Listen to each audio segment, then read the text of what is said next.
오늘은 잠언 12장 17절로 19절 말씀을 묵상해 보겠습니다.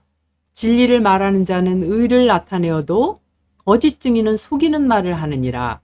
칼로 찌름같이 함부로 말하는 자가 있거니와 지혜로운 자의 혀는 양약과 같으니라.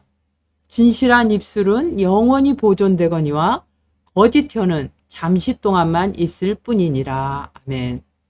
사람 몸에서 가장 작지만 가장 무서운 무기가 혀입니다. 혀는 작지만 자신뿐 아니라 남을 죽이는 무기가 되기도 하고 살리는 도구가 되기도 합니다.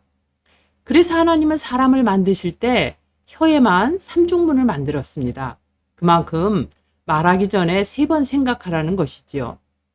혀는 칼과 같아서 함부로 말을 하면 상대를 해치는 무서운 도구가 되지만 지혜로운 혀는 요리사의 손에 들린 칼처럼 사람들에게 기쁨을 주는 그런 맛난 요리를 만드는 양약과 같은 도구가 된다고 잠언은 우리에게 말을 합니다.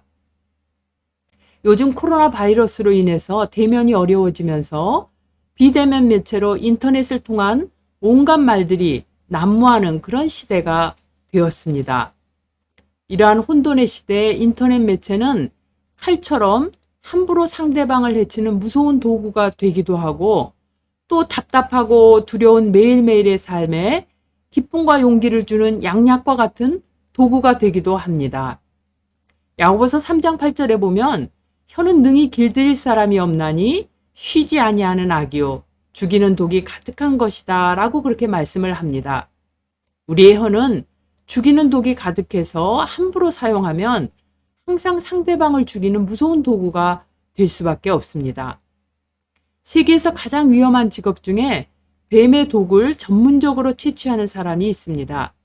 이 사람은 한 번에 사람 10명을 단번에 죽일 수 있는 그런 무서운 독사의 입을 벌려서 그 입에서 독을 짜내어 제약회사에 보냅니다.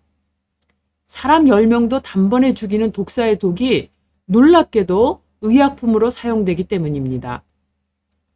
가장 많이 사용되는 것이 요새 우리 백신 부작용 때문에 생기는 그런 혈전 치료제인 혈액응고 방지제로 사용되기도 하고요. 또 그 외에 심장마비, 고혈압, 뇌졸중, 항암제 등으로 사용된다고 합니다. 이렇게 치명적인 독을 사람을 살리는 약으로 바꾸는 것은 독사 자신이 스스로 할 수가 없습니다. 그러나 독을 채취하는 사람의 손에 맡겨질 때 그 독은 비로소 사람을 살리는 양약이 되는 것입니다. 사랑하는 성도 여러분, 야고보서 3장 9절로 10절은 이어서 이렇게 말씀을 합니다. 이것으로 우리가 주 아버지를 찬송하고 또 이것으로 하나님의 형상대로 지음을 받은 사람을 저주하나니 한 입에서 찬송과 저주가 나오는도다. 내 형제들아 이것이 마땅하지 아니하니라. 여러분, 하나님의 형상을 따라 지음받은 사람을 저주하면서 그 여러 하나님을 찬송하는 것은 마땅하지 않다라고 말씀을 합니다. 우리가 하나님의 형상을 따라 지음받은 사람을 저주하지 않고 하나님을 찬송하는 혀가 되려고 하면 우리는 늘 하나님의 손 안에 붙잡혀 있어야만 합니다. 그러면 우리의 혀는 사람을 죽이는 독처럼 거짓되고 악한 저주 대신에 사람을 살리고 하나님께 영광을 돌리는 양약과 같은 찬송이 나오게 되는 것입니다. 사랑하는 성도 여러분, 오늘도 하나님의 손안에 붙잡혀 살면서 사람을 살리고 하나님께 영광을 돌리는 양약과 같은 찬송이 여러분의 입에서 떠나지 않는 하루가 되시기를 축원합니다.